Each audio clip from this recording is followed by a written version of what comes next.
from CNN about the recent ICE shooting. When my neighbor says, I recognize her, that's Renee screaming, that sends chills down my spine. Renee Nicole Good was a 37-year-old U.S. citizen and mother of 3 who moved to Minnesota just last year. Everywhere I go. According to the AP, Good described herself on social media accounts as a poet and writer. Her ex-husband told the AP she had just dropped her 6-year-old off at school and was driving home with her current partner when they encountered a group of... Why in the world is it, whether it's situations like this or whether it's some athletic event or something, there's always going to be in the background, there's going to be at least one woman squealing or screaming or screeching or something. I don't understand what it is about the dual X chromosomes that seems to drive a lot of women to scream and yell. I mean, seriously, ladies, maybe in the comments you can tell me something. Can you tell me, when y'all are squealing and screaming and screeching like that, do you really somehow or another in your mind think that your energy or the sound that you exert is going to actually affect anything to do with what you're watching? I just don't understand that, why women, and you can see it in little bitty girls, like 4, 5, 6, a group of them together, and they'll all scream and screech and squeal and that kind of stuff. I just don't understand it. That's completely beside the point of what's going on here. But no, oh my goodness. Anyway, here we go. ICE agents. Not long after that, Good was shot and killed by one of those agents. Her partner was nearby. The ex-husband asked the AP not to be named for the safety of their children. CNN has also reached out to her family. Her mother told the Minnesota Star-Tribune that Renee was, quote, one of the kindest people I've ever known. She was extremely compassionate, while her father told the Washington Post, quote, she was a wonderful person. Good. I don't know. That may be true. I don't necessarily think it is, but that may be true. But I've never, ever, even once in my entire life of 54 years seen anyone get killed. Whether they died of a disease, they died in some accident, they were killed by some criminal, they were killed by law enforcement, like the case here. But I've never, ever even once seen anyone up and die and had their family and friends and neighbors say, oh yeah, man, we're surprised they lived that long. We're surprised somebody didn't get them 15 years ago. I tell you, I mean, I ain't trying to talk bad about the dead, but nothing, but life's going to be a lot easier without them around. I've never heard anything like that. Oh yeah, he was a jerk. He was a jerk amongst jerks. It's a miracle that somebody hadn't done it earlier. You don't hear that. They always say what a nice, wonderful, great person they were. They just loved everybody. They just lit up a room everywhere they went and bloody bullshit. They had 2 children, ages 12 and 15, from her first marriage, according to the AP. Her second husband, father to her 6-year-old, died in 2023, according to the Star-Tribune. Her ex-husband said she was a devoted Christian who would go on mission trips to Northern Ireland when she was younger. He also said... That's a question as well. First of all, you can't base the devoted Christian aspect on going on missions trips to Northern Ireland when she was a child. That's number one. Number two, I'm not going to get into the whole LGBT in the church thing, but the fact of the matter is that the Bible sets forth what is sinful sex and what is like biblical sexual relationships, and it's black letters on white papers. Okay, biblical sex is one man, one woman for life within matrimony. Anything outside of that, I'm not picking on the LGBT. I'm not picking on that, but that's why they referred to in this video, and her partner was nearby. Her partner was a woman. Okay, so I'm not just picking on LGBT. I'm talking about if you're a married person and you got, girlfriends, boyfriends on the side, if you're not married and you're out there with your situationship, so it's complicated, or your one night stands and all that kind of stuff. All of that is in one big ball of wax that's called biblical sin.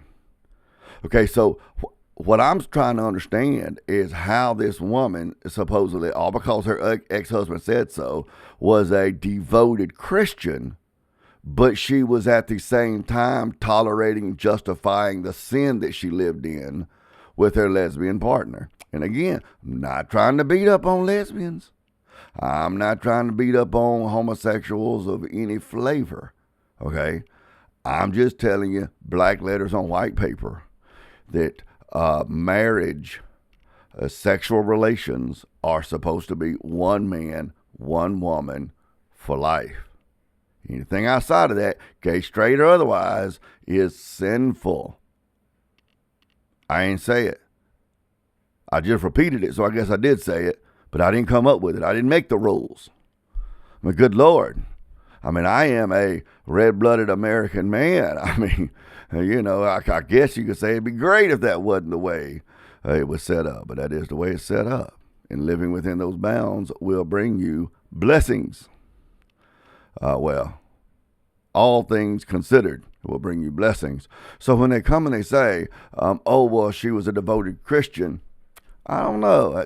I got my questions. That's all I'm saying. I'm not judging a woman's salvation, but I do have my questions. He loved to sing. Good lived most of her life in Colorado and briefly lived in Kansas with her parents. A neighbor who, is not a terrorist, not an extremist. That was just a mom who loved her kids, loved her spouse. I'm just devastated. This, by the way, this lady right here looks kind of like a female version of John Denver. She's not the spouse, by the way, but let's just say her aesthetics are very similar, if you know what I mean. Because we're talking about, she grew up in Colorado. That tells you a lot right there. You're talking about a very progressive, very leftist area. However, when they talk about this devoted, loving mother of 3 children, back in the 90s, in my 20s, I loved riding my motorcycle. I rode my motorcycle rain or shine. I did. Had myself a dry rider rain suit, man. If it was going to be raining that day, I'd take that with me. I loved riding my motorcycle. It's a genetic thing, It's in my DNA. But there came a time there, around about 2000, I needed to sell my motorcycle and use that money for other things. And I just never bought another one. Before you know it, it's like I told my oldest son one time, you're going to go to sleep one night in your 20s and you're going to wake up in your 50s. It's just going to go by that quick. So just one day to another, 1 week to another, 1 month, 1 year to another, kept on rolling. And so I guess about 10 years ago or so, because if I'm not mistaken, I think my middle child was about 15, 16. So that would have been about a decade ago. I was in a position financially and I'd come up on a good deal on a motorcycle. I almost bought me another bike. I said, man, that'd be great, get on it. And the wind in my hair, well, you got a helmet on, but you get what I'm saying. We could go. And but I was right on the verge of it. But then I got thinking, and I told Deidre, I said, I love riding my motorcycle. After I learned how to ride that thing and stopped falling off of it, I was a pretty safe motorcyclist. Be honest with you, I think that those years of riding my motorcycle actually ended up making me a much more cautious driver of something that had 4 or more wheels on it. I'm telling you, just a few times falling off of that motorcycle will make you pay a lot more attention. So I'm not a reckless driver. I don't have any interest in these crotch rockets like the Hayabusas and all that, that just fly to the sport bikes. No, even when I was younger, I liked the bikes you could sit back in like you were sitting in your living room and you just cruising down the highway, just taking your time and enjoying yourself. But I got to thinking, and I told Deej, I said, I don't know. I'm pretty safe. I could probably get on this motorcycle and drive it the rest of my life and probably die of natural causes in old age. However, I do have 5 kids, at that time, I don't think there was but about 3 of them still left that were minors. But, I said, I got these kids and, it's just a chance. It's a dangerous thing to do. So I think what I'm going to do, I'm just going to postpone at least buying me a motorcycle, because if I get on that motorcycle and there is some kind of a tragedy, then my kids are going to either have somebody to bury or y'all could be wiping my butt for the rest of my life. So that's just not a chance that I want to take. As much as I enjoy getting on that thing, man, and it is. If you've never ridden a motorcycle, I'm telling you, I think it was, I think Bo Cephas. No, it wasn't him. But anyway, you know that song, If Heaven Ain't a Lot Like Dixie, I Don't Want to Go. Man, if heaven don't have motorcycles, I still want to go, but, you know, I'm kind of hoping they're going to be there when I get there. Because it is living life to the fullest. But regardless of what I like or enjoyed, I had children to think about. And this, ladies and gentlemen, is the difference in the masculine. This is one of the differences in the masculine and the feminine mindset. Because the masculine mind is looking for legacy, and it's prioritizing their children and their family, because that's what the men are here for. That's what we're here for, is to provide for and protect women and children. So we're thinking long term. We're thinking years and generations down the road. We're not thinking emotionally. Like the whole stat that something like 75% of all divorces are filed by women, and 80-something% of those filings are for irreconcilable differences. And I know a lot of you people come out talking about, well, it's just that it's so easy to do irreconcilable differences, but there was really abuse involved, or there was really adultery involved, or something. Whatever. All I know is that it's completely possible and common for a woman to decide that she doesn't feel fulfilled or appreciated or seen or validated or loved like she should be, or whatever, and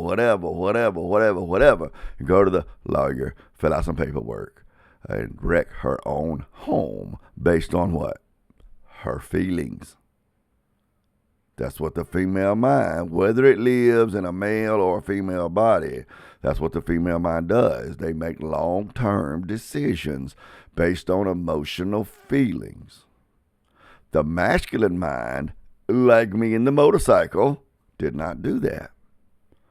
I made long-term decisions based on facts and data and logic.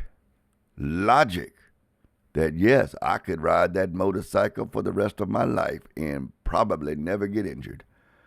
But it wouldn't take but one drunk driver or somebody turning left in front of me, or someone on their phone rear-ending me at an intersection.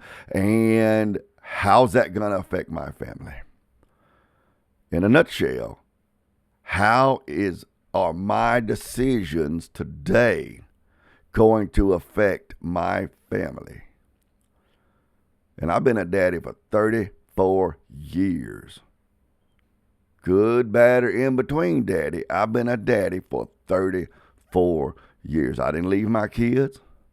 I didn't even leave my kids to move across town to get away from their mama. No. I've been right in the house with my kids. And my first baby got here not long after I was 20 years old. I thought I knew what I was doing, but I didn't know shit. But I hung in there, raised by a single mother, so I didn't even have a father to train me on what to do, in even to the most amateur level of being a husband and a father. But I got in there and I fought the fight, and I learned it on the job. I learned to fly the fighter jet in flight. See, I didn't have any training, no teaching. I learned as I went, and I figured it out. And the kids kept coming.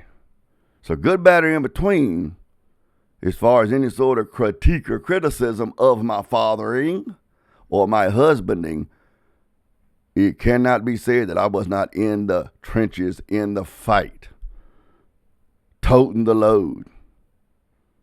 And there's not been a day of my life, even till today, Friday, January 9th of 2027, that I have made a decision in my life that was not birthed and bathed in the question of how is this decision?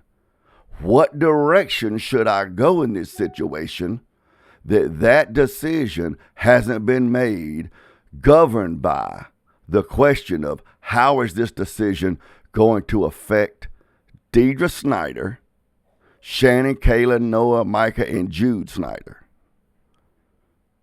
And then, once I got past that consideration, how is the decisions that I make here, if it's going to be positive for that group of people, my immediate family, the one that I took a vow to God to, and the 5 human beings that proceeded from that.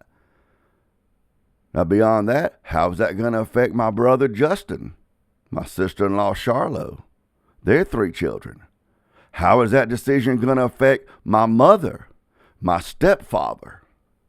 How is that decision going to affect my closest of friends?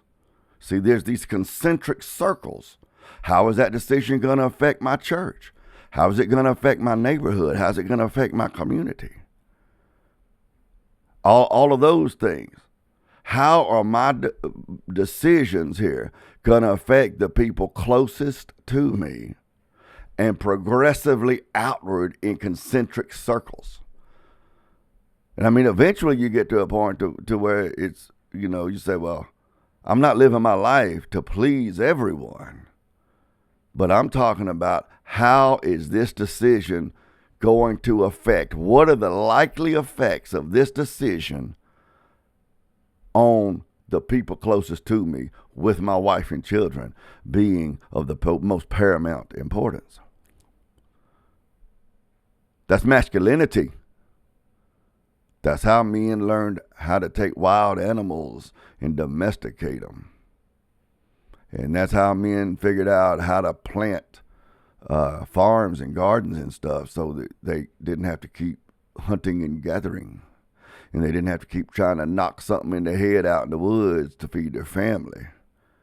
That's how men figured out how to build safe, healthy structures and shelters. That's how men figured out how to get fresh water piped to their house so they didn't have to send their wife and children down to the creek every morning or the river or somewhere with a bucket to get some water. Hoping and praying it didn't have some type of cholera, hepatitis, or something in it to kill them. Yeah. Because those men were asking, what can I do to make this world better for my family? And then by extension, eventually, those concentric circles progressively going outward, other people, but immediately my family. What can I do to make life more comfortable and safer and better and healthier for them? See, that's what masculinity does. Masculinity does not say, how do I feel about it? Masculinity does not live in this lofty realm, this harlequin romance realm of things like what's going on right here.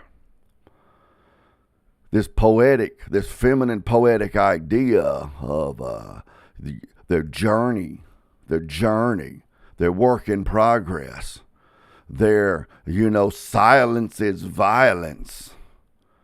I'm going to go down here. This lady, what they don't say in this CNN story here is that this lady had actually been off to some sort of, I forget the name of it, but good Lord, I'm an Alabama redneck, 54 years old, so bear with me.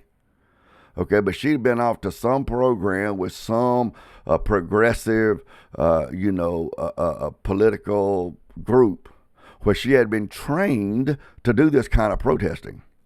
Now, this news article, they presented like she was just your average run-of-the-mill mother of 3 who just dropped their 6-year-old off at school, and she was just trying to get home when there was this confusion and the ICE agent killed her. That's not the truth. The truth is she had actually moved there for that kind of work. And she had been trained in how to engage with and how to resist these ICE agents as well as other law enforcement officers. So when she pulled across that road and stopped, she was doing what she had been trained to do. See? But I guess in the training and whatever, they failed to issue her a Kevlar vest. See? So she was trained to do that. She wasn't just dropped her 6-year-old child off and went home. She chose to move there. Some of the news reports I read said that she and her partner had been living in Canada when they decided to move back and then to move here to take part in this issue. So they moved to Canada right after Donald Trump got elected. Well, we're moving to Canada. So they moved up there to Canada, where they already had all the socialism and stuff and everything. But they moved back for this purpose. She was trained to do this. So she wasn't just some mother of a 6-year-old or mother of 3.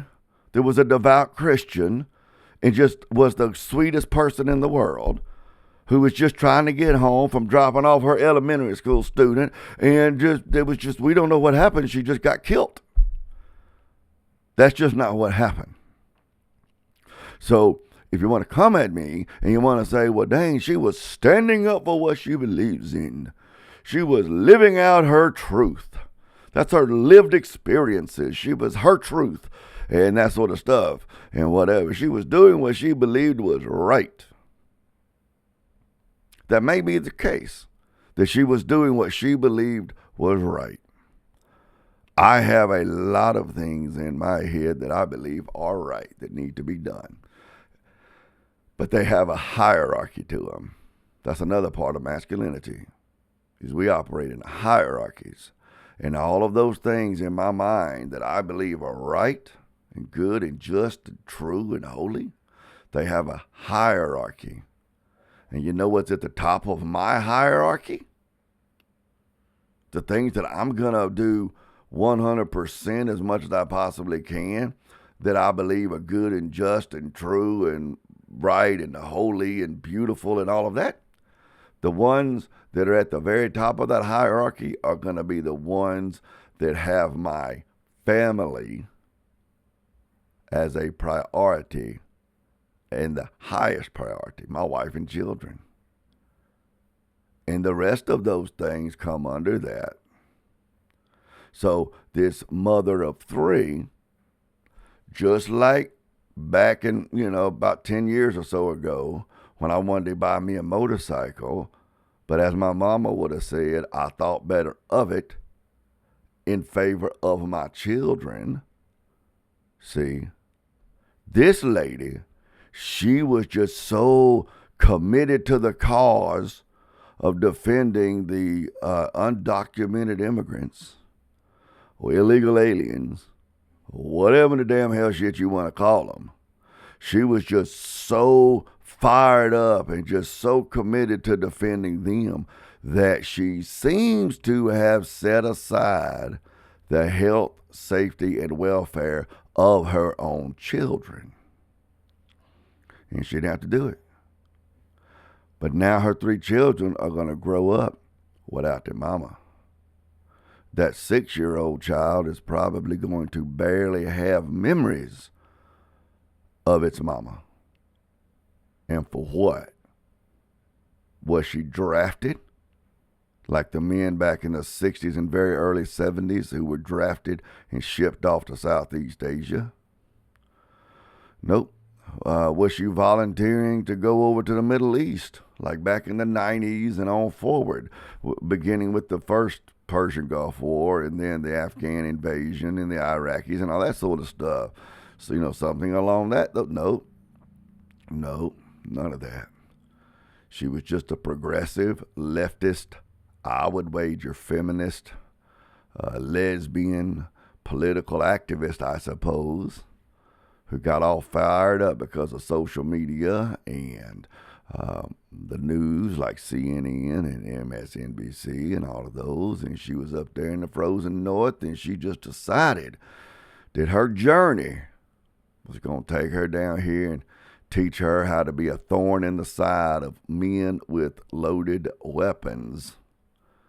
That she just decided that she was going to feel validated and seen and understood, and she was going to speak her truth and live her truth, all without considering the risks. And if worse did come to worse, how was that going to affect her children? And I'm Dane.